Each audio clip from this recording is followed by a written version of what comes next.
नमस्कार। उत्तराखंड की दीवारों पर आजकल एक नारा लिखा है, सबकी चाहत हरीश रावत। लेकिन साहब, अब तो उत्तराखंड के चुनाव घोषित हो गए, उनका ऐलान हो गया। 15 फरवरी को चुनाव होने वाले हैं और उत्तराखंड के मुख्यमंत्री हरीश रावत हमारे साथ मौजूद हैं। जनता को तय करना है कि सबकी चाहत हरीश रावत हैं या नहीं। मैं हूं विजय त्रिवेदी। नमस्कार रावत साहब, बहुत बहुत स्वागत है आपका। सबकी चाहत हरीश रावत, ये तो अब 11 मार्च को पूछना चाहिए। निश्चित तौर पर दुल्हन वही जो पिया मन भावे, और लोकतंत्र के अंदर पिया जो है वो जनता जनार्दन है। उनको अच्छा लगे तभी चाहत है, और यदि अच्छा न लगे तो फिर अपने को चाहत के योग्य बनाने लायक कोशिशें जारी रखनी पड़ेंगी। लेकिन आपने दुल्हन वही जो पिया मन भाई का जिक्र किया। हिंदुस्तान की संस्कृति में बेचारी दुल्हन को पिया के लिए कोई पूछता ही नहीं है।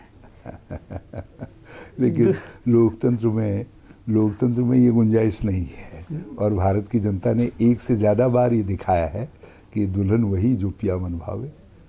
सर, एक बात है, आपकी जो राजनीतिक समझदारी है, इंटेलिजेंस है, उसकी तारीफ़ करनी पड़ेगी। इतना आराम से आप काम करते हैं कि ज़्यादातर झगड़ा घरों में होता है। घर के जितने लोग थे जो आपसे नाराज़ हो सकते थे, जो हरीश रावत साहब की टांग खींच सकते थे, रास्ता रोक सकते थे, सबको इतना आराम से बाहर कर दिया आपने। बधाई दूँ आपको इस बात की। नहीं, मुझे बहुत ऐसा कोई व्यक्ति नहीं था जिसको मैं नहीं चाहता था वो पार्टी में रहे। लेकिन देखिए, पार्टी के न्याय को स्वीकारने के लिए बड़ी शक्ति चाहिए, सामर्थ्य चाहिए, और पार्टियों में मिलता है। कभी किसी को जल्दी मिलता है, किसी को देर में मिलता है। आप काम करते रहिए तो कभी न कभी आप प्रसाद पाते हैं, आप पुरस्कार पाते हैं, और कभी नहीं भी पाते हैं। मेरे बहुत सारे साथी हैं जो हमसे बेहतर काम करते हैं लेकिन नहीं पाते, लेकिन उनके मन में एक संतोष रहता है, मैं इस पार्टी का सिपाही रहा हूँ करके। अब मैं इस मुकाम तक जो है लगभग 49 साल लगातार काम करने के बाद, और आज मुझे काम करते हुए करीब 54 साल हो गए हैं पार्टी के पार्टी के लिए काम करते हुए। तो हमको मिला, कुछ चीज़ें बहुत जल्दी भी मिली। मैं 26-27 साल में एमपी हो गया था, लेकिन कुछ चीज़ें देर में भी आई। हमने हिम्मत दिखाई, हमने प्रतीक्षा की, और कुछ लोग प्रतीक्षा नहीं कर पाए। कुछ लोग ऐसे भी थे जिनको समय से पहले मिल गया, और जितना वो डिज़र्व करते थे उससे ज़्यादा मिल गया। जितनी तो उन्होंने मेहनत की उससे कई गुना ज़्यादा मिल गया। मगर जब कुछ दिन खाली रहना पड़ा तो उनको लगा ये क्या हो गया करके, और वो बेचैनी में जो है तड़प करके जिधर हरा हरा देखा उधर की तरफ को चले गए। तो भाई ये अपने अपने स्वभाव पर डिपेंड करता है। मैं तो कांग्रेस की जो है बालिकावध हूँ। हमने तो यहीं आँख खोली। जो लोग गए हैं उनमें से अधिकांश का इतिहास जो है आने जाने वाला रहा है। अधिकांश का क्या, लगभग सभी का इतिहास आने जाने वाला रहा है। सर, ये बात आपकी बहुत वाजिब है कि हरीश रावत को जो लोग कांग्रेस के ग्रास रूट के लोग रहे हैं, वो इस कष्ट में भी, उनमें से भी बहुत सारे लोग रहे होंगे जिनके साथ हो सकता है किसी मुकाम पर मैंने न्याय न किया हो, किसी मुकाम पर उनकी बात न सुनी हो, लेकिन वो पार्टी के साथ खड़े रहे, हर प्रलोभन के विपरीत खड़े रहे। और कुछ लोग हैं कि उनको जिधर को बुल ने रास्ता दिखाया उधर की तरफ को चल दिए। सर, ये बात बहुत लोग वाजिब मानते हैं कि हरीश रावत को जो मिला वो बहुत देर से मिला, इतने लंबे समय तक कार्य करता रहे। ये जो अनुभव था, इसी ने आपको ये सिखाया कि जो रास्ता रोकते हैं उनको रास्ते से साफ कर दिया जाए। आज विजय बहुगुणा नहीं है, आज हरक सिंह रावत नहीं है, आज सतपाल महाराज नहीं है, और सिर्फ उत्तराखंड का मतलब हरीश रावत है। देखिए, मेरा अपना मानना है, और इसका एक मैसेज ये भी हुआ कि जो बोलेगा वो जाएगा। नहीं, मेरा अपना मानना ये है कि यदि आप में धैर्य है तो मिलता है। हमने धैर्य रखा। और दूसरी बात मैं ये बता दूं, ये स्थिति कोई पहली बार नहीं आई। 1989 में भी जब कांग्रेस का बुरा टाइम आया तो इनमें से बहुत सारे लोग छोड़ करके चले गए। उस समय भी हम झंडा थाम करके रहे। 77 में भी ऐसा टाइम आया कांग्रेस का, इनमें से कई लोग जो है ये नहीं गए, किसी के पिता गए, किसी के चचा गए, जो है हम उस समय भी कांग्रेस का झंडा थाम करके रहे। फिर उत्तराखंड के अंदर 1996 में भी ऐसी स्थिति आई, कांग्रेस से लोगों ने बड़ी घृणा की और लोगों के बयान हैं जो बाद में मुख्यमंत्री तक बने कि मैं सुब्रमण्यम स्वामी की पार्टी से तो चुनाव लड़ूंगा, लेकिन मैं कांग्रेस से चुनाव नहीं लड़ूंगा। कांग्रेस छूने लायक नहीं है। और हमने उस समय भी कांग्रेस का झंडा थाम करके रखा। तो ये जो हरीश रावत को मिला, ये झंडा थामने वाले को मिला पुरस्कार है जी। हाँ, ये पार्टी की दरी बिछाने वाले को मिला हुआ पुरस्कार है। और ऐसे लोग जो लोग इसी काम, हम तो झंडा उठाने वाले, दरी बिछाने वाले लोग हैं, हमारे पास इतनी समझ कहाँ से है कि हम ऐसा प्लान कर सकें कि कुछ लोग हमसे असहमत हैं, उनको बाहर का रास्ता दिखा दे। सत्यता ये है, उनकी महत्वाकांक्षा ने उनको गलत रास्ते पर डाल दिया। और आपसे मैं एक बात और कहना चाहता हूँ, ये वो लोग हैं जो आज उनको लेकर के फूले नहीं समा रहे हैं। एक समय आएगा, अपना माथा पीटेंगे और कहेंगे किनको हम अपने घर में ले आएंगे। जब वो कांग्रेस जैसी पार्टी में, कांग्रेस से ज़्यादा देश के अंदर कोई सहनशील नहीं है, ये स्वभाव से शाकाहारी पार्टी है। जब इस पार्टी में नहीं टिक सके तो वो भाजपा जैसी पार्टी में क्या टिक पाएंगे? आप देखिएगा, ये इतिहास तो अपने को कुछ ही समय बाद दोहराएगा। थोड़ा से सुझाव तो आप दे देते उनको इस बारे में, अपने अनुभव को साझा कर लेते बीजेपी लीडर से। बीजेपी के लोग हमारी सरकार गिराने के लिए इतने उत्सुक थे कि वो कोई भी पाप करने को तैयार थे। आप लगा लीजिए, जिनकी दिल्ली में सरकार हो, उनको एक छोटी सी सरकार को गिराने की क्या ज़रूरत थी? उसके लिए इतने पापड़ बेलने की क्या ज़रूरत थी? अनंतो गत्वा किसकी हेठी हुई? किसको बचाने की कोशिश? यदि हमारी सरकार चली भी जाती तो भाजपा के हाथ पर तो एक खून का धब्बा रह ही जाता ना, कि एक सरकार को गिराया, एक सरकार की हत्या की। वो भी कहा उत्तराखंड जो देवभूमि है उसकी सरकार को गिरा दिया। सर, ये और सब तो एक साल बाद बीजेपी वाले जो हैं आपसे ही सीख रहे हैं। आप जितनी बार केंद्र में सरकार में रहे हैं, केंद्र के नेता तो रहे हैं हरीश रावत साहब, और जितनी आपने गैर कांग्रेसी सरकारें गिराई हैं, उसका हिसाब तो बीजेपी वाले अगले 50 साल में नहीं कर सकते। देखिए, आज के भारत में उस समय के भारत में अंतर था। उस समय हमारे ट्रेडिशंस बन रहे थे। उस समय कॉन्स्टिट्यूशनल विजडम बन रही थी, वो बिल्डिंग अप एक्सरसाइज थी। उस समय बहुत सारी बातें ऐसी हुई जो आज के हिसाब से गलत हैं, जिनको आज कांग्रेस गलत मानती है। नहीं, आज के हिसाब से गलत मानते हैं। लेकिन उस समय के तत्कालिक हिसाब से, क्योंकि उस समय तक केंद्र राज्यों के संबंध इतने परिपक्व नहीं हुए थे, राज्यों में इतनी पॉलिटिकल मैच्योरिटी नहीं आई थी, तो उस समय के हिसाब से लिए गए निर्णय थे। लेकिन आज जब राज्यों के संबंध और केंद्र और राज्यों के संबंध पूरी तरीके से डिफाइंड हो चुके हैं, जब कॉन्स्टिट्यूशनलिटी अपनी जगह पर काम कर रही है, तो ऐसे समय में आप कैसे इस तरीके का कदम उठा सकते हैं कि इलेक्टेड गवर्नमेंट्स को गिराएं? आपको प्रतीक्षा करनी चाहिए थी, जिस समय मौका आता लोग आपको फिर मौका दे देते। सर, सुना कि सरकार बचाने की कोशिश तो आपने भी कम नहीं की, हर तरह का जो व्यवस्था को इस्तेमाल करना चाहिए था वो आपने किया, और वो चक्कर अभी तक खत्म नहीं हो रहा। एक उदाहरण मुझको कोई बता दे कि मैंने कोई व्यवस्था, कोई सिस्टम का इस्तेमाल करने का काम किया। जो स्टिंग ऑपरेशन की लेकर चर्चा होती रहती है, विधायक, क्या आपने अपनी सरकार बचाने की कोशिश नहीं की? क्या कोई चीफ मिनिस्टर अपनी सरकार बचाने की कोशिश नहीं करता? नहीं, मैंने उस समय कोशिश की जब वो पार्टी के अंदर थे। मैंने उनको समझाया और मैंने उनको बहुत कुछ सीमा तक एकोमोडेट किया, बहुत कंप्रोमाइज़ किए। नहीं तो वो लोग ऐसे नहीं थे, वो एक दिन भी हाँ, क्योंकि उनके साथी ने ही कहा है कि वो पापी हैं, बिना पैसे के तो वो कुछ काम ही नहीं करते हैं। जिस स्टिंग का वो सहारा लेकर के आज जो है बैतरणी पार करने की सोच रहे हैं, उसी सिंह ने उसको पापी, धनलोभी, क्या क्या कुछ नहीं कहा है, उसी सिंह के अंदर कहा है जिसकी बात कर रहे हैं। और मैं आपसे एक बात कहना चाहता हूँ, वो स्टिंग यदि इतना ही जेन्युइन और इतना ही उचित था तो उसी के आधार पर तो मेरी सरकार को बर्खास्त किया गया। तो आज सरकार है कैसे? और न्यायिक प्रक्रिया के जरिए है। आज हरीश रावत मुख्यमंत्री है, ये भारत के संविधान और न्यायपालिका मैं मानता हूं आपकी बात बिल्कुल ठीक है, क्योंकि आप बोलते हैं वो ठीक बात, लेकिन अगर ये स्टिंग इतना ही गलत था, मैं कहता हूँ वो स्टिंग है, रह ही कहाँ गया। फिर दूसरी बात ये होती है, हर चीज़ का एक मोटिव होता है। मैं यदि आपके पास मोटिव था सरकार बचाने का? नहीं, मैं वही बात करना चाह रहा हूँ। पुलिस की कॉन्स्पिरेसी थ्योरी में यही होता है कि व्हाट इज द मोटिव, वही मैं कहना चाह रहा हूँ। सीबीआई को इस बात को समझना चाहिए, क्योंकि मैं पिटीशन फाइल कर चुका था स्पीकर के वहाँ से नोटिस जारी हो चुके थे, मेरे बयान रिकॉर्ड हो चुके थे, और यदि मैं एक को भी वापस लाता हूँ तो उससे मेरा 9 के खिलाफ जो मेरा पिटीशन है वो जो है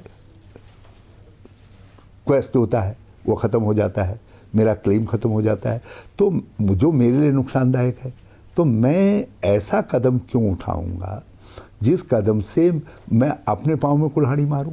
पहली बात यह है, इनोसेंस में आप कहीं जर्नलिस्ट हैं, मेरे दोस्त हैं, आपसे हेलो हाय हो जाए, उनसे भी हमारे राज्य का एक प्रमुख चैनल था, हेलो हाय हुई, बैठ से बातचीत की, उन्होंने कहना शुरू किया कि साहब आपकी सरकार को गिराने का ऑपरेशन हुआ, उसमें भाजपा के ये नेता शामिल थे, पैसे का लेन देन हुआ, किसको कितना मिला ये मुझे मालूम नहीं है। फिर खुद ही मैंने कहा भाई उसमें क्या विजय बहुगुणा का हाथ था? उन्हें कहा हाँ वो विजय बहुगुणा के बिना थोड़ी हुआ, उन्हीं का हाथ था इसमें जो है, और आप तो जानते हैं। मैंने कहा, फिर कहने लगे वो विजय बहुगुणा भी क्या उनके बेटे ने किया, और वो तो शटर है, और मुख्यमंत्री आवास में 2 साल तक वो शतरी का काम करता, शटर का मतलब दलाली का काम करता रहा। मुख्यमंत्री के बेटे से जो संसद का चुनाव भी लड़ा, उसे कहा कि वो शटर था, दलाल था, वहाँ बैठा हुआ था, वो बैठा हुआ था। तो ये सब बातचीत, ये उस समय कांग्रेस के मुख्यमंत्री थे, लेकिन एनी हाउ आज तो भाजपा के नेता है ना। इसकी जिम्मेदारी तो आपको लेनी चाहिए कि आपका मुख्यमंत्री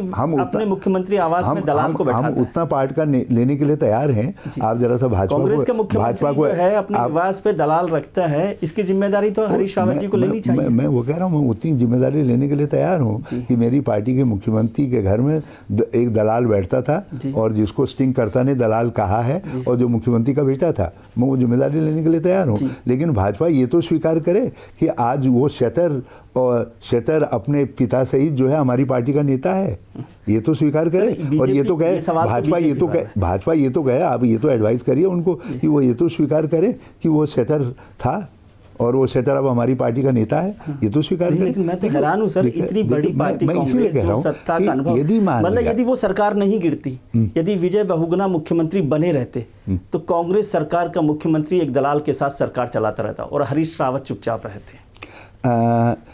कांग्रेस का आला कमान चुप रहता। यही तो वो कहते हैं कि साहब ये हमारे कामों पर टिक्का टिप्पणी करते थे। क्या आप जानते थे कि वहाँ पर दलाली होती है? जी, ये तो बाद में भी वो कई तरीके की ऐसी हरकतें करते थे। ये बात सोनिया गांधी जी जो हमारे साथ छोड़ करके गए, हमने उनकी बातें सुनने से इनकार किया। आपने ये बात कांग्रेस आला कमान तक पहुंचाई? उनकी जो पुरानी आदतें थी, वो आदतों कि हम पूर्ति नहीं कर पा रहे थे, इसीलिए तो हमारा साथ छोड़ करके गए। हरीश रावत जी कांग्रेस के भाजपा ने उनको बताया 50 साल से ज्यादा लंबे समय तक कार्यकर्ता रहे, और कार्यकर्ता तो आप विनम्रता से कह रहे हैं, आप बहुत बड़े नेता हैं कांग्रेस के, केंद्र में मंत्री रहे, और सब लोग हरीश रावत जी को जानते हैं। तो क्या हरीश रावत जी से मैं ये उम्मीद नहीं करता कि यदि वो ये जानते हैं कि उनका मुख्यमंत्री अपने मुख्यमंत्री निवास में दलाली का काम देख रहा है, कर रहे हैं, तो कम से कम ये सूचना अपने पार्टी हाईकमान तक तो पहुंचा है? देखिए, आपने पहुंचाई? वो बहुत सारी चीज़ें समय के साथ आती हैं, क्योंकि जो व्यक्ति स्टिंग में इस बात को कह रहा है वो उनके काफ़ी नज़दीक था और नज़दीक है। उसने इस बात को रिवील किया, उसने कहा कि साहब यहाँ रावत साहब जानते थे ना, रावत साहब जानते थे ना, स्टिंग वाले को छोड़िए, मैं तो रावत साहब को बहुत प्रतिष्ठित नेता मानता हूं। रावत साहब हरीश रावत को तो ये भी मालूम था कि उस व्यक्ति को यहाँ तक आने में जब वो बॉम्बे हाई कोर्ट में थे, क्यों हाई कोर्ट से इस्तीफा देना पड़ा? हरीश रावत को तो ये भी मालूम है। लेकिन हर चीज़ बात आपने पार्टी हाईकमान को बताई। मैं कहता हूँ ये तो सबको मालूम थे, लेकिन हर चीज़ को हरीश रावत ही नहीं सुधार सकता है। पार्टी के अंदर इन्फॉर्म तो कर सकता है, क्योंकि आप पर भरोसा करती है पार्टी कि हरीश रावत इतने बड़े नेता हैं कि पार्टी में कुछ गड़बड़ होगी तो वो बताएंगे। हरीश रावत इतने बड़े उद्धारक नहीं है कि हर कोई मैं कह रहा हूँ हर कोई जो गलत कर रहा है उसको मैं सुधार दूंगा। पार्टी का हित चाहने वाले तो मैं हित चिंतक हो सकता हूँ, लेकिन इतने बड़े सिस्टम्स के अंदर सब चीज़ें मैं नहीं सुधार सकता। और नहीं तो मुझको तो ये भी मालूम था, और मुझको ही नहीं मालूम था। मैं आपसे कहता हूँ मीडिया सबको सुधारता है।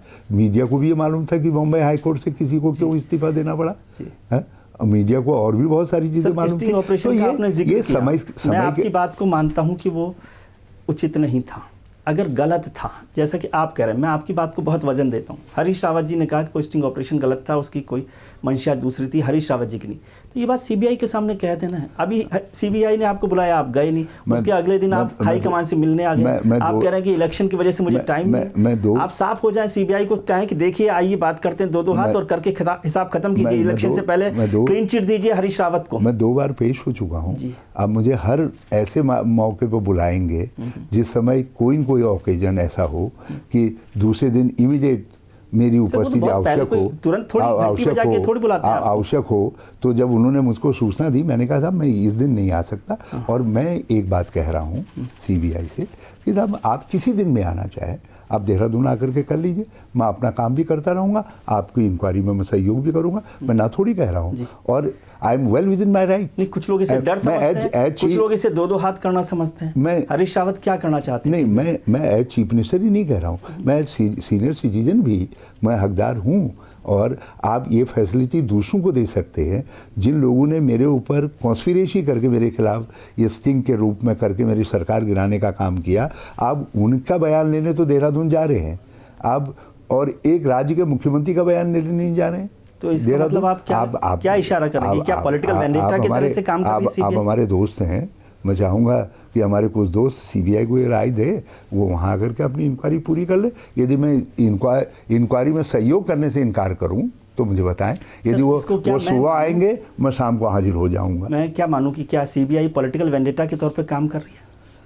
देखिए, मैं तो नहीं कह रहा हूँ, लेकिन जो इधर उधर राज्यों से खबरें आ रही हैं, जो कहा जा रहा है, अब तो लोगों ने जो है सीबीआई को जो है एमबीआई कहना शुरू कर दिया है। एमबीआई मतलब मैं नहीं जानता क्या मतलब है, लेकिन थोड़ा सा मेरा भी ज्ञानवर्धन होगा। कुछ दिनों बाद समझ जाएंगे। कुछ ज्ञानवर्धन मेरा भी होगा। जो आवाज़ें कलकत्ता से उठ रही हैं, जो इसी दिल्ली से आवाज़ें उठ रही हैं, जो आवाज़ें एक आध बार पंजाब से भी उठी है, वो आवाज़ें क्या दर्शा रही है? एक आध बार उत्कल से भी आवाज़ उठी है।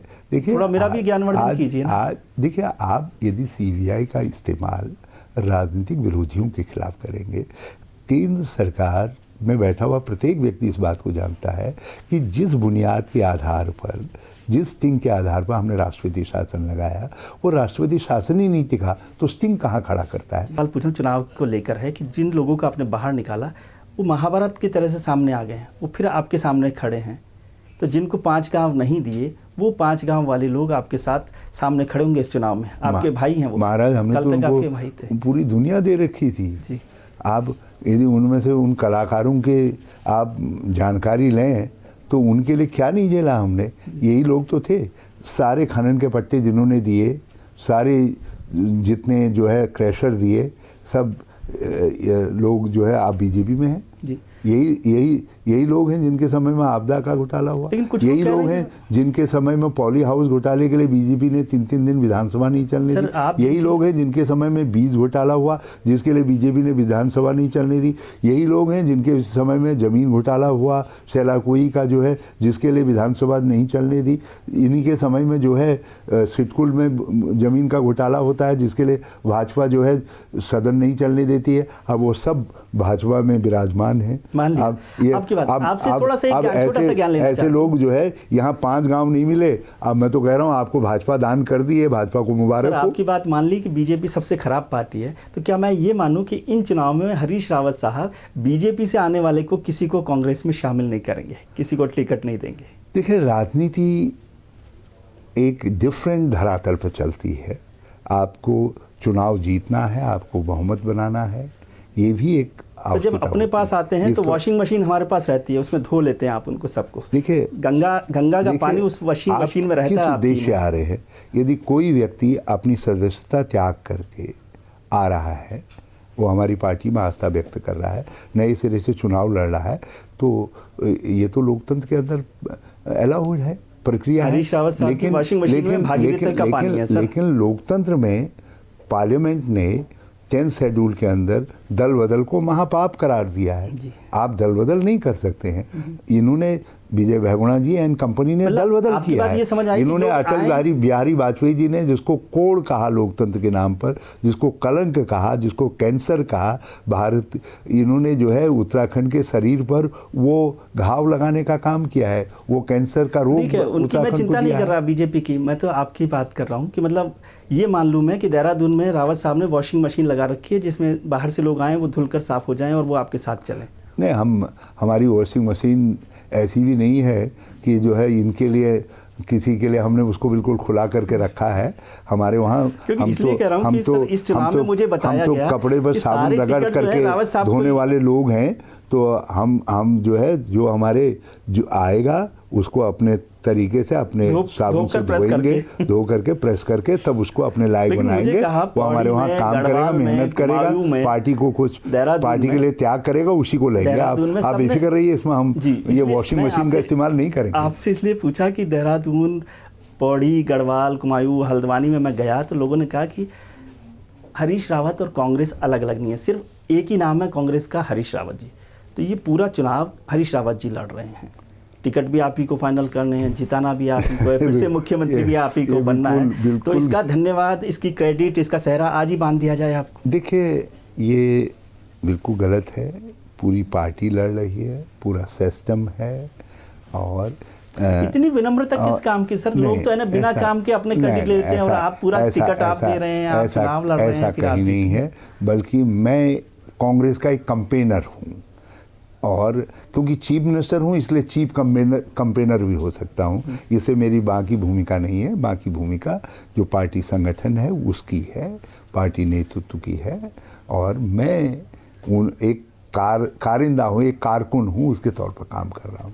हाँ, जरा सा हो सकता है मैं लोगों की अपेक्षा से ज़्यादा मेहनत करता हुआ दिखाई दे रहा हूँ, मेरी आदत है। इससे ना लोगों को डर लगेगा क्योंकि वो आप पर भरोसा कर रहे हैं कि आप ही जिताने वाले हैं। अब आप कहें मैं नहीं जिता रहा हूँ, मैंने कब कहा नहीं जिता रहा हूँ? मतलब आप जिताएंगे ना। घर का नौकर ये कह सकता मैं कोई काम नहीं करूंगा? आप ही जिताएंगे। किसान कह सकता मैं खेत को नहीं जोतूंगा? तो मैं तो कांग्रेस का किसान हूँ, घर का मुखिया मैं कांग्रेस के घर का चौकीदार हूँ। मैं चौकीदारी करने से, नौकरी करने से, खेती करने से इनकार कर सकता हूँ? घर का मुखिया है ना, उनकी जिम्मेदारी ज़्यादा। मैं घर का मुखिया क्या हूँ। आखिरी सवाल सर, छोटा सा हमारे चैनल के लिए भी चाहिए कि आप कहाँ से चुनाव लड़ रहे हैं, थोड़ा सा बताएं, हम लोग भी थोड़ी तैयारी करें कि हरीश रावत साहब के लिए वहाँ पर देखा जाए कि क्या हो रहा है। देखिए, जब पार्टी में बातचीत होगी तो जहाँ से बातचीत में निकलेगा कि मेरे लड़ने से पार्टी को ज़्यादा फायदा हो सकता है, वहाँ से चुनाव लड़ेंगे। और मैं इतना इस समय कह सकता हूँ, एक स्टेप आपके सामने कमिट कर सकता हूँ, मैं लड़ूंगा जरूर। बहुत बहुत बधाई आपको। एक चीज़ और पूछ लूँ, कोई गठबंधन करेगी पार्टी? देखिए, गठबंधन जैसी कोई बात नहीं है, क्योंकि वो हमारी पार्टी में हाईकमांड तय करता है और कहीं से कोई ऐसा प्रस्ताव भी नहीं है। हाँ, जिन लोगों के साथ हमने मिल करके 5 साल सरकार चलाई है, हम उनके भावों का आदर जरूर करेंगे और उनसे ज़रूर पूछेंगे कि दोस्तों, जब 5 साल साथ चले हैं, क्यों नहीं आगे भी साथ चले। चलिए, बहुत बहुत शुभकामनाएं आपको। बहुत धन्यवाद हमारा ज्ञानवर्धन करने के लिए, और बहुत शुभकामनाएं इन चुनावों के लिए आपको। Thank you very much. Thank you sir, thank you.